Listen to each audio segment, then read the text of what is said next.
The room was quiet except for the soft hum of equipment and the occasional shuffle of shoes on polished hardwood. Detective Mason stood near the doorway, watching as the forensic team moved carefully through the spacious living room of the mansion. The walls were pristine, the expensive furniture untouched, and the air smelled faintly of cleaning agents. Each technician wore gloves and masks, their eyes scanning every surface. Agent Harper crouched by the large bay window, running a white-gloved hand over the sill. "No fingerprints here," she said, her voice low but steady. She examined the glass closely, then stood and moved toward the sofa, checking underneath the cushions. The team had expected to find some trace. Fiber, hair, even a faint footprint, but there was nothing. Not a single clue. Mason walked over to a technician who was dusting a marble coffee table. "Anything so far?" he asked. The technician shook his head. "No prints, no fibers, no blood, no skin cells. It's like someone wiped everything clean." Agent Harper nodded. "Every surface, even the floor, looks untouched." She gestured to a small area near the baseboard along the far wall. "I'm going to check there." She knelt down, shining her flashlight along the edge where the wall met the floor. Her fingers traced the gap carefully, moving slowly. Then something caught her eye, a tiny glint of metal tucked beneath the baseboard. She reached in and pulled out a small metal screw, about half an inch long. It was slightly worn but clean, its silver surface catching the light. She turned it over in her gloved hand, frowning. "Detective Mason," Harper called softly. "You need to see this." Mason stepped over, looking down at the screw. "That doesn't belong here," he said after a moment. The mansion's interior was all polished wood and marble. A loose metal screw didn't fit the style or maintenance standards. Harper nodded. "I thought the same. Looks like something industrial, not residential." The others gathered around, their expressions shifting from routine focus to alert curiosity. The room that had seemed completely sterile suddenly held a new possibility.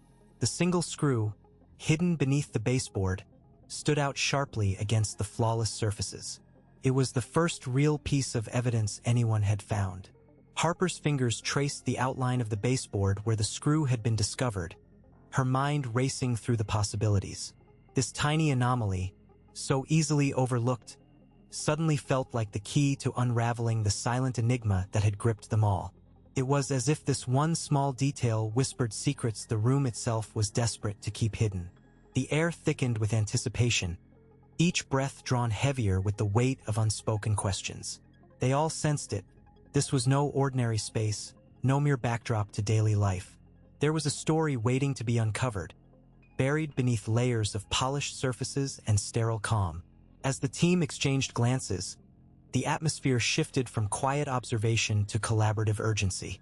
Every instinct told them to dig deeper, to follow this thread wherever it might lead. Yet, amidst this shared resolve, a subtle connection formed between them, the unspoken understanding that they were not just investigating a mystery, but participating in something larger. Each of their perspectives, experiences, and insights mattered in this unfolding puzzle. And that's why your voice here is so important. If what you're hearing sparks a memory, a feeling, or even a question, don't hesitate to share it. When you leave a comment, you become part of this journey, contributing to the collective discovery that makes this space more than just a screen. If this moment resonates with you, let us know what struck you the most, what detail or thought made you pause. Your reflections don't just stay here. They ripple outward, helping others see the story through new eyes. And if you find value in exploring these hidden truths with us, a simple like goes a long way in fueling the passion behind this channel.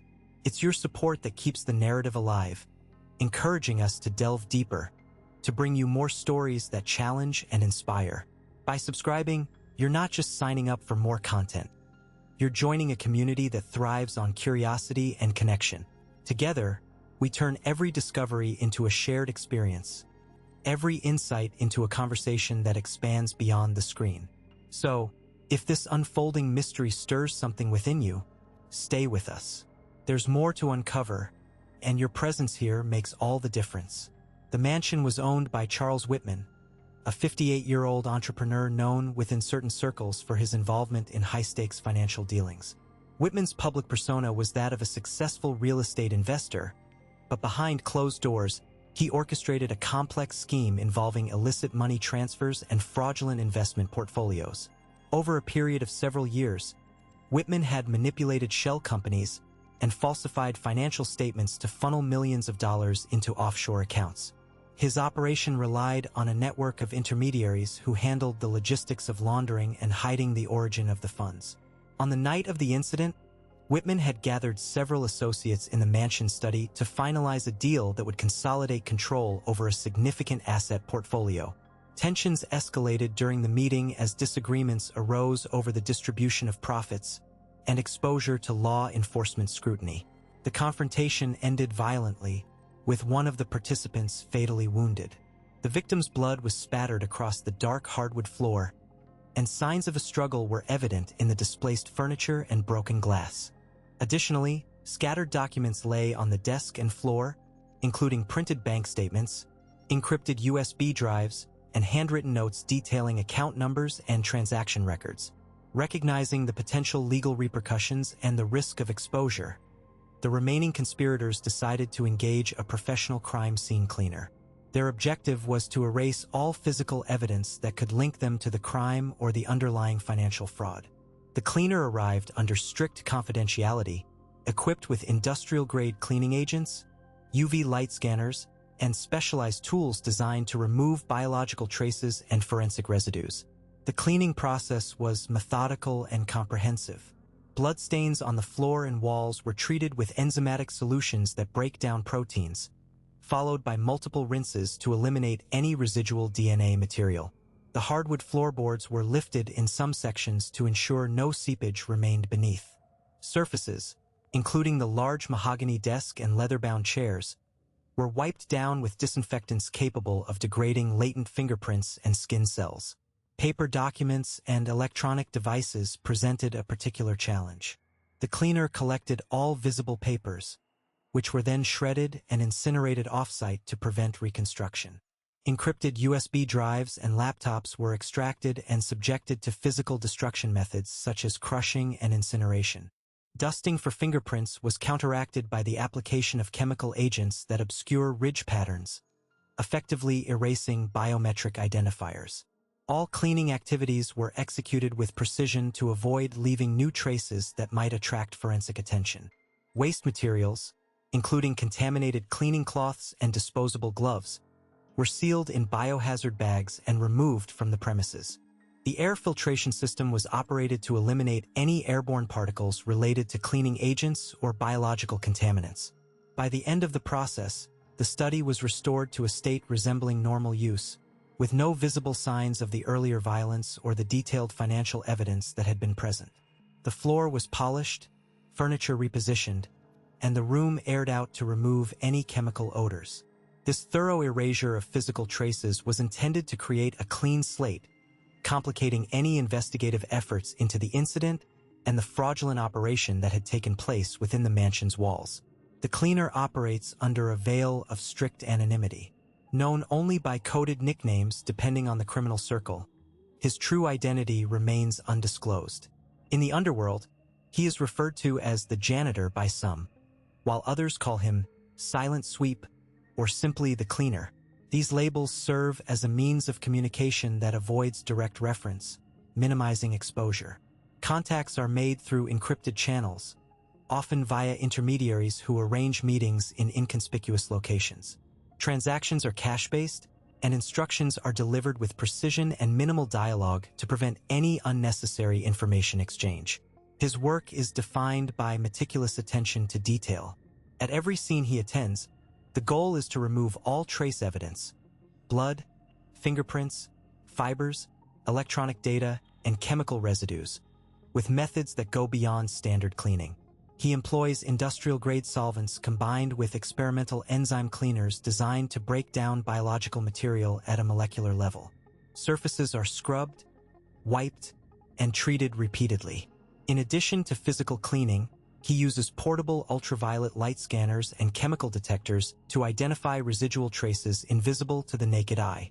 After treatment, The cleaned area shows no signs of disturbance beyond the faintest alterations in surface texture, easily dismissed as wear and tear. This procedural approach has earned him a reputation among law enforcement as a recurring but unidentified factor in multiple unsolved cases. Investigators have encountered his signature in crime scenes where evidence disappears inexplicably. While the absence of forensic material is not unusual in itself, the uniformity and thoroughness of the erasure point to a single operator. His presence is inferred from the pattern of complete evidence removal rather than direct detection. Examples of locations where his services were employed include a warehouse in East Boston, where a large-scale drug deal turned violent. The scene was left spotless despite reports of multiple gunshots and a struggle. Another case involved a penthouse in downtown Chicago, where a high-profile financial fraud meeting escalated into homicide. The floor, walls, and furniture were all treated before authorities arrived, hindering the collection of fingerprints or DNA. More recently, a crime scene in a suburban home outside Atlanta was wiped clean after an assault linked to organized crime. In each instance, forensic teams found no usable evidence, only subtle anomalies that suggested a professional cleaning operation. The cleaner's methods extend beyond physical removal. In some cases, he has been known to replace or destroy electronic devices that might hold incriminating data. He operates swiftly, typically completing his tasks within hours to avoid detection. Scheduling is flexible, often arranged during off-peak hours or coordinated to match the client's needs without attracting attention. Despite extensive investigations, law enforcement agencies have never managed to identify or apprehend him. Surveillance footage near cleaned scenes rarely captures clear images, as he takes great care to conceal his identity using disguises and avoiding digital traces. His network of contacts remains insulated, and no direct communication has been intercepted. The cleaner's presence in the criminal ecosystem is distinct. He is neither directly involved in the crimes nor an accomplice in their planning. His role is limited to erasing physical evidence post-incident. Criminal groups value his services for the operational security he provides, and law enforcement views him as a significant obstacle in forensic investigations. The absence of recoverable evidence at multiple crime scenes can often be traced back to his involvement, even if his identity remains unknown. In the forensic laboratory, the minute screw was subjected to a systematic examination designed to uncover its origin and potential link to the ongoing investigation. The process began with a thorough material analysis using energy-dispersive X-ray spectroscopy, EDS, coupled with scanning electron microscopy, SEM. This technique provided a precise elemental composition of the screw, revealing it was crafted from a high-grade stainless steel alloy, specifically AISI 316L, known for its corrosion resistance and mechanical strength. Such a choice of material is common in industrial equipment exposed to harsh cleaning chemicals, narrowing the scope of potential applications. Next, investigators conducted a detailed microscopic examination. Under high magnification, the screw's surface showed distinctive manufacturing marks, uniform machining grooves consistent with CNC turning, and a unique head design featuring a recessed hexalobular pattern, commonly known as a Torx plus head. The head bore faint serial markings, microscopically engraved alphanumeric characters along the shank near the head, X7B9Q2. These identifiers were not typical batch numbers but appeared to be traceable codes used by the manufacturer for quality control and tracking. With this information, the forensic team accessed industrial fastener databases maintained by the National Fastener Association and cross-referenced the serial marking pattern and material specifications. The search yielded a match to a specialized batch produced exclusively for a manufacturer of industrial cleaning devices, Cleantech Solutions, a company supplying equipment tailored for hazardous environment sanitation. The screw was identified as a proprietary part used solely in their high-pressure cleaning systems. Further inquiry into Cleantech Solutions sales records was coordinated through legal channels. The company confirmed the batch code corresponded to a limited production run distributed only to certified contractors specializing in industrial cleaning services for chemical plants and refineries.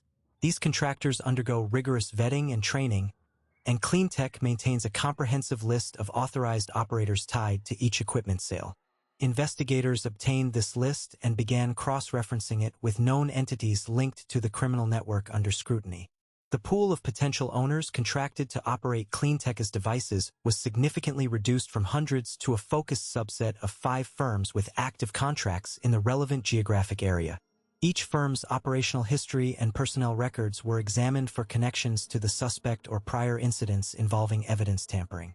Simultaneously, surveillance data and transactional records were reviewed to determine if any of these contractors had equipment deployed near the locations where the physical evidence had been erased. One contractor's deployment logs showed recent activity within proximity to the crime scenes during the relevant timeframes. This correlation provided a tangible lead linking the screw's origin to an individual or group with access to the specialized cleaning equipment necessary to remove forensic traces. Throughout the process, the forensic team documented every step, ensuring the chain of custody and data integrity remained intact. The identification of the screw's manufacturer and the narrowing of the authorized user list established a direct investigative path from a seemingly insignificant piece of hardware to a specific segment of operators capable of executing the physical evidence removal observed. This finding laid the groundwork for targeted inquiries and surveillance aimed at uncovering the identity of the individual responsible for the forensic obfuscation. Investigators began by examining the single screw found near the East Wing corridor, noting its precise location relative to adjacent walls and fixtures. The screw's position indicated it had been deliberately loosened and removed from a panel located in the nearby utility closet. The panel itself showed no visible damage beyond the missing fastener, suggesting the cleaner had carefully unscrewed it without applying excessive force. The screw's alignment on the floor, partially embedded in a faint smudge of oily residue, allowed agents to infer the cleaner's posture at that moment, likely kneeling or crouching to access the panel. Residue patterns traced along the baseboard near the closet extended into the adjacent hallway. Close examination revealed a faint sequence of overlapping fingerprints, partially obscured by a thin layer of an unusual solvent residue. Chemical analysis confirmed this residue to be a fast-evaporating degreaser, consistent with common fingerprint removal agents. The fingerprints themselves were incomplete, indicating the cleaner wiped over them with a lint-free cloth soaked in the solvent, effectively breaking down the oils but leaving faint outlines where pressure had been uneven. These incomplete prints mapped a path leading from the closet toward the East Wing's main lounge. The absence of typical shoe tread marks on the polished marble floor along this path suggested the cleaner wore specialized footwear. Investigators noted the subtle presence of microfibers in the grout lines, likely from a soft-soled shoe designed to avoid leaving impressions. The cleaner's route, reconstructed through these microfibers and solvent smudges, showed a deliberate movement pattern. Slow, methodical steps with frequent halts adjacent to door frames and furniture edges. Inside the lounge, fabric fibers collected on the corner of a leather armchair indicated the cleaner had brushed against it. The fibers were consistent with those found on the cleaner's own clothing, as later confirmed by textile comparison. Agents deduced the cleaner moved objects carefully, avoiding abrupt contact but allowing incidental brushing to minimize disturbance. Surfaces within the lounge bore no dust displacement or fingerprint residue, confirming the use of nitrile gloves. One glove fragment was found snagged on a metallic edge in the utility closet, matching synthetic polymer composition common in disposable gloves. Investigators also noted the absence of dust disturbance on several horizontal surfaces, including picture frames and decorative items. This suggested the cleaner bypassed these areas or used a microfiber cloth to gently lift any particulate matter without redistributing it. The cleaner's method involved wiping surfaces with solvent-dampened cloths, verified by the presence of faint solvent residues on the edges of furniture legs and windowsills. These residues formed thin, irregular smears consistent with a wiping motion executed with controlled pressure. In the mansion study, the cleaner addressed several paper documents. No smudges or creases were present, indicating the use of rigid tools or supports to handle the papers without bending. Examination of the desk surface revealed small indentations at regular intervals, consistent with the use of a plastic spatula or similar flat instrument to lift papers or tapes without leaving fingerprints. The cleaner likely used this tool to remove adhesive tape residues or to separate sheets without contact. Throughout all rooms, The cleaner's approach to fabric surfaces was consistent. Upholstered furniture showed no sign of hairs, lint, or displaced cushions.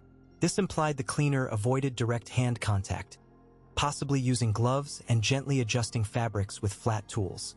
Curtains were untouched, while rugs bore no signs of vacuum marks or foot traffic beyond the cleaner's path, confirming a minimal disturbance approach. The lack of typical forensic evidence such as hair, skin cells, or sweat traces suggested the cleaner employed protective clothing covering all exposed skin. Airflow patterns in the mansion were also analyzed to determine dust and particle displacement potential.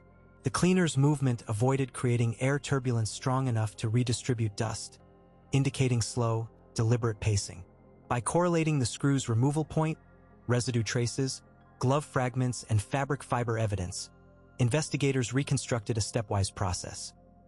The cleaner entered the utility closet, unscrewed the panel to access concealed wiring or components, wiped down all touched surfaces with solvent-soaked cloths, handled documents with flat tools, and moved through the mansion along a path minimizing contact with objects and surfaces. The cleaner's tools likely included a precision screwdriver, nitrile gloves, a plastic spatula, microfiber cloths soaked in degreasing solvent, and soft-soled shoes. This reconstruction clarified the cleaner's methodical approach to evidence removal and surface treatment, revealing a controlled, repeatable process designed to eliminate fingerprints and trace materials without disrupting the mansion's environment beyond the minimum necessary. Agent Martinez examined the tiny screw recovered from the floor near the spot where the cleaner had been working. At first glance, it resembled a standard Phillips head fastener, but closer inspection revealed specific manufacturing marks and threading patterns. Martinez handed the screw to technician Lopez, who specialized in mechanical components and equipment for cleaning devices. Lopez placed the screw under a high-powered microscope, measuring its thread pitch, diameter, and head design with digital calipers and imaging software. "This is a 4 to 40 UNC screw," he explained. "It's unusually small for general-purpose use, but common in certain types of precision equipment." He cross-referenced the screw dimensions with the equipment parts database maintained by the Police Technical Division. A match appeared. This particular screw was used primarily in the assembly of negative pressure cleaning devices manufactured by the company CleanVac Systems, model NV3000. Lopez pulled out the repair manuals and exploded diagrams for the NV3000. "These screws secure the motor housing to the main chassis," he said.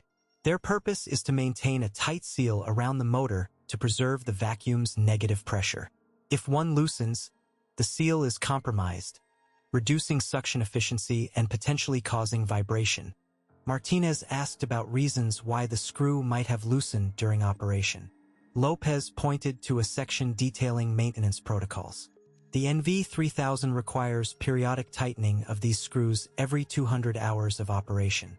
The motor's vibrations produce a gradual loosening effect if maintenance is neglected. Also, any impact or excessive movement while the unit is running can cause screws to back out. Lopez further explained that the NV3000's motor produces vibrations at a frequency of approximately 120 Hz, which, combined with the resonance of the housing structure, exerts cyclical forces on the screws. Without proper thread-locking compounds or routine inspection, the risk of loosening increases significantly. The screw's surface also shows slight abrasions consistent with rotational movement before detaching, Lopez noted. This supports the theory that it vibrated loose rather than being forcibly removed. Martinez compiled the information and began comparing the list of NV3000 owners in the vicinity. The police records revealed only 4 registered units matching this exact model within a 5-mile radius. 2 belonged to commercial cleaning companies. 1 was registered to a local pest control firm that used the device for specialized cleaning. The 4th was privately owned by a resident in the neighborhood. The cleaner working in the mansion was known to use industrial-grade equipment, but had never reported owning or renting an NV3000. Given the screw's provenance, Martinez narrowed the suspect list to individuals or entities with access to this specific model. The cleaner's toolbox lacked any replacement screws or thread-locking adhesives compatible with NV3000 parts, suggesting they did not carry out maintenance on this device themselves. Further investigation revealed that one commercial cleaning company had recent service contracts with the mansion's owner, while the pest control firm had been called in shortly before the incident. The private owner of the NV3000 lived 2 blocks away and had no alibi for the time frame in question. Martinez requested maintenance logs from the 2 companies. The commercial cleaning service showed consistent record-keeping, including screw-tightening schedules and equipment inspections. The pest control firm's logs were incomplete and lacked documentation for the NV3000. No maintenance records were available from the private owner. This technical detail, the identification of the screw and its connection to a specific cleaning device prone to mechanical loosening, focused the investigation. The mechanical evidence excluded the majority of cleaning personnel and equipment users, limiting potential suspects to those with documented access to the NV3000 and lapses in maintenance that could explain the screw's failure. Martinez concluded that the screw's detachment was not a random occurrence but a predictable outcome of mechanical failure in a specific model's assembly under certain operational and maintenance conditions. This insight allowed the team to concentrate on the owners and operators of the NV3000 units, refining the search for the source of the screw and its role in the sequence of events at the mansion. The investigative team compiled a list of all recent purchasers of the NV3000 units, tracing transactions through supplier records and purchase orders. Each buyer's identity, business registration, and payment method were cataloged meticulously into a secure database. From the outset, 2 buyers presented as straightforward: established companies with transparent corporate histories, regular bank transactions, and verifiable work sites that matched the equipment's deployment timeline. Agent Cole initiated formal interviews with representatives from these companies, conducted in sterile conference rooms under official protocols. The first company, a large industrial maintenance contractor, provided comprehensive documentation, invoices, employee rosters, and scheduled project plans. Their lead technician, interviewed over 2 sessions, detailed the NV3000's integration into their fleet, corroborated by GPS logs and timestamped service reports. Cross-referencing the company's payments revealed consistent wire transfers from a registered corporate account, with no anomalies in financial records. Phone records showed routine calls to the supplier's support line and standard vendor communications, all aligning with legitimate business operations. The second buyer was a mid-sized engineering firm specializing in infrastructure upgrades. Their interviewee, a project manager with over a decade of industry experience, submitted extensive work orders and client contracts tied to the NV3000's use. Background checks confirmed the firm's licensing, insurance policies, and tax filings. Surveillance footage from public work sites matched their schedule, showing the equipment in active deployment. Payment trails indicated credit transactions through a known financial institution, with no cash or off-the-books dealings. Agent Cole's team cross-verified the firm's employee schedules against recorded movements, confirming authenticity. However, the third buyer diverged sharply from these patterns. Registered under a personal name rather than a corporate entity, this individual's purchase was made entirely in cash, with no trace of bank involvement or credit card use. Attempts to verify a business front returned no valid registrations. Local commercial databases listed no active enterprises linked to the name. Agent Cole reviewed a patchwork of prior job records showing intermittent employment across various unrelated sectors, construction, logistics, and informal labor, with no consistent affiliation or stable income. Subsequent background checks uncovered discrepancies in the individual's stated addresses, with frequent changes over the past 2 years. Phone records revealed numerous short-duration calls to untraceable numbers, often at irregular hours. Surveillance teams discreetly monitored the individual's movements, noting visits to multiple storage facilities and unregistered warehouses in outlying industrial zones. The subject demonstrated evasive behavior, avoiding direct contact and altering routes when observed. Cross-referencing payment schedules with delivery logs highlighted unusual timing. The cash payment for the NV3000 arrived just days before an unlogged maintenance session at a remote location, inconsistent with the equipment's standard servicing cycle. The individual's inconsistent work history, absence of a legitimate business framework, and unorthodox financial transactions collectively raised red flags. The investigative team prioritized deepening the inquiry, coordinating with financial crime units to trace the cash flow and requesting forensic audits of the storage sites. As interviews and surveillance progressed, the contrast between the two corporate buyers and the lone suspicious purchaser grew increasingly stark. While the former adhered to predictable, verifiable patterns of operation, the latter evaded standard oversight and record-keeping. This divergence sharpened the focus on the third individual as a potential nexus point in the unfolding investigation. Agent Collins sat at his desk, scrolling through the digital archives tied to the cleaner's past assignments. The cleaner's name had surfaced during the background checks conducted after the suspicious activity was flagged. A routine cross-reference that had unexpectedly revealed a connection to a case closed nearly 2 years earlier. That case involved a breach of protocol linked to an internal agent suspected of compromising evidence in a high-profile operation. Collins pulled up the original incident report, dated 18 months prior. The file showed that the cleaner had been contracted to sanitize a crime scene associated with Agent Mark Reynolds, an operative whose loyalty had come under question. The internal investigation at the time had stalled after key evidence went missing, and the case was quietly shelved. The cleaner's invoice and service logs matched precisely with the timeline of the compromised scene. Agent Ramirez, who had been assisting Collins, cross-checked the cleaner's service records against internal access logs. The cleaner had cleared the perimeter and cleaned up the scene within hours of Reynolds' unit securing the location. Notably, the logs indicated no supervisory presence during the cleaning, a deviation from standard procedure. Ramirez flagged this anomaly in her report. When the team convened for the briefing, Collins presented the findings. This cleaner isn't just a peripheral figure. He was engaged on-site during the Reynolds incident. Our records show he had unrestricted access without oversight, which contradicts our protocol. Agent Foster, who handled agency compliance, raised concerns immediately. Bringing this to light risks reopening a case we officially closed. We have to consider the implications for agency credibility if this leaks. Collins responded with the operational facts. The lack of oversight and the timing suggest a potential compromise. Whether intentional or not, this gap in procedure allowed for evidence tampering.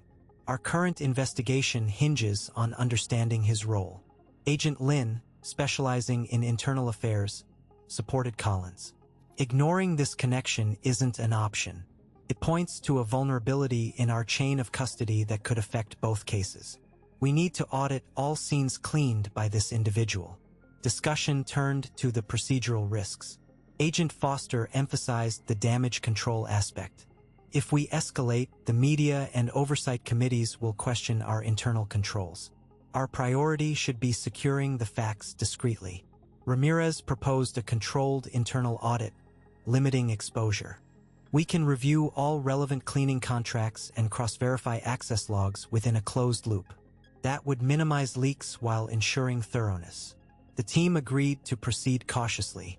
A task force was assigned to reconstruct the cleaner's involvement across multiple cases, focusing on verifying adherence to protocols during each engagement. This included tracing who authorized the contracts, who supervised the cleaning crews, and whether any discrepancies in chain of custody reports existed. Collins documented the procedural gaps, noting that the cleaner's presence during the Reynolds case was a critical oversight. The team also outlined steps to tighten future protocols, including mandatory supervisory sign-offs and real-time monitoring of all crime scene cleaning operations. No decision was made to publicly disclose the link. The priority was containment and verification. The agency's Internal Affairs Division was tasked with parallel investigations, ensuring that any findings could be corroborated without compromising ongoing operations. By the end of the day, the tension was palpable but professional. Those advocating for full transparency recognized the risks but also the necessity of accountability. Others prioritized protecting ongoing investigations and the agency's operational integrity. The compromise was a phased approach. Gather incontrovertible evidence before deciding on disclosure or internal reform. The cleaner's role, once peripheral, had become central to understanding not only the current case but systemic vulnerabilities. The team's next steps would depend on the balance between procedural rigor and institutional risk management, navigating carefully through layers of internal policy and operational security. Following weeks of meticulous planning, investigators initiated the operation to apprehend the cleaner at a storage unit located on the outskirts of the industrial district. Surveillance had identified this location as the site where the cleaner maintained his tools and equipment. The unit's relatively isolated position minimized collateral exposure during the arrest, while its proximity to known transit routes allowed for rapid deployment of personnel. The surveillance team, comprising plainclothes agents equipped with body-worn cameras and covert audio recorders, maintained continuous observation of the unit for 5 consecutive days. They documented the cleaner's routine movements, including his arrival times, frequency of visits, and interactions with any associates. Tracking cell phone signals confirmed that the cleaner used disposable devices, but on 2 occasions, investigators intercepted brief communications linking these devices to a known burner phone number previously associated with payment transactions tied to the mansion incident. Timing the arrest was critical.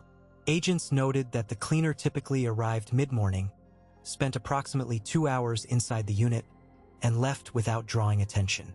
On the operation day, the arrest team positioned themselves strategically around the perimeter before the cleaner's scheduled arrival. Backup units were stationed within rapid reach, ready to intervene if necessary. At 9:45, the cleaner entered the storage unit. Agents initiated entry 5 minutes later, using a standard breach protocol to minimize risk. The cleaner was taken into custody without resistance. During the arrest, agents secured the unit, documenting the scene thoroughly with photographs and video recordings before beginning evidence collection.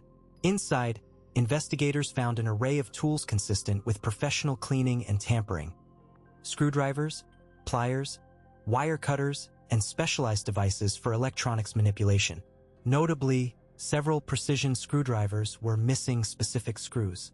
Forensic analysis later confirmed these screws matched the unique thread pattern and alloy composition of the screw recovered from the mansion's compromised security panel. Additionally, the unit contained multiple small containers with assorted screws, fasteners, and electronic components, some partially disassembled. Investigators also seized several mobile phones, SIM cards, and electronic payment devices. The phones were subjected to immediate forensic imaging. Analysis revealed transactional data linking payments made to the cleaner's burner numbers with timestamps corresponding to the mansion break-in and related activities. Financial records indicated the cleaner received multiple deposits from accounts tied to intermediary entities connected to the central suspects under investigation. All physical evidence was cataloged and logged into the chain of custody protocol. Each item was assigned a unique identifier, sealed in tamper-evident packaging, and stored in evidence lockers under controlled access. The integrity of the chain was maintained through detailed documentation at every transfer point, ensuring admissibility in court. During initial interrogation, the cleaner was presented with the physical evidence, particularly the screw matching and payment records. His responses were brief and factual. When confronted with the screw analysis, he acknowledged possessing the tools but denied involvement in the mansion incident. Upon review of phone logs and financial transactions, he requested legal counsel, after which further questioning was paused. Subsequent interrogations focused on verifying his connections to the payment trail and the circumstances surrounding the equipment found in the storage unit. While he continued to deny direct involvement, discrepancies emerged between his stated movements and surveillance data.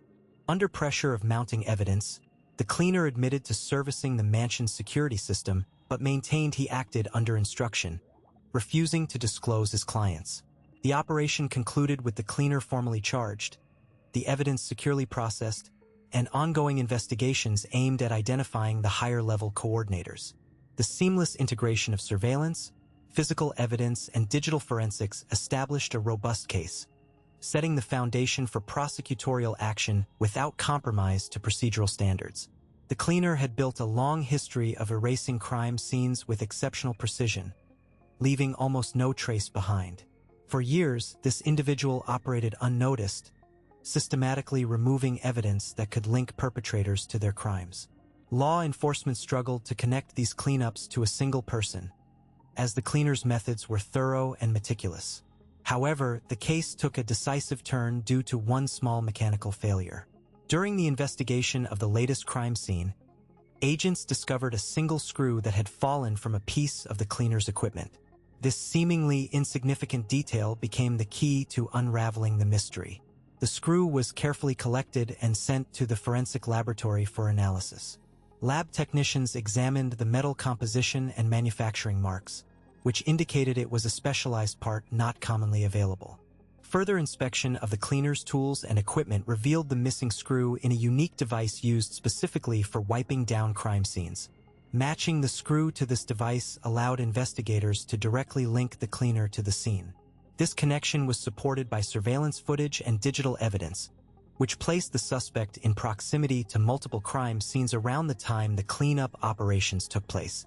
With this evidence, agents identified the cleaner and moved forward with an arrest warrant. The suspect was taken into custody without incident. Once in custody, the cleaner's involvement was confirmed as more physical evidence and forensic data tied him to several past crimes where evidence had vanished. This breakthrough closed a gap in ongoing investigations and strengthened the case against not only the cleaner but also those who orchestrated the crimes he helped conceal. The operation concluded with the cleaner charged and all evidence securely processed. Investigations continue focusing on uncovering the higher-level coordinators who relied on the cleaner's services. The combination of surveillance, physical evidence, and digital forensics has built a strong, uncompromised case ready for prosecution. If you found this breakdown interesting, please like the video and subscribe to Perfect Crimes Gone Wrong. Don't forget to check out more videos where we analyze other seemingly perfect crimes that ultimately failed.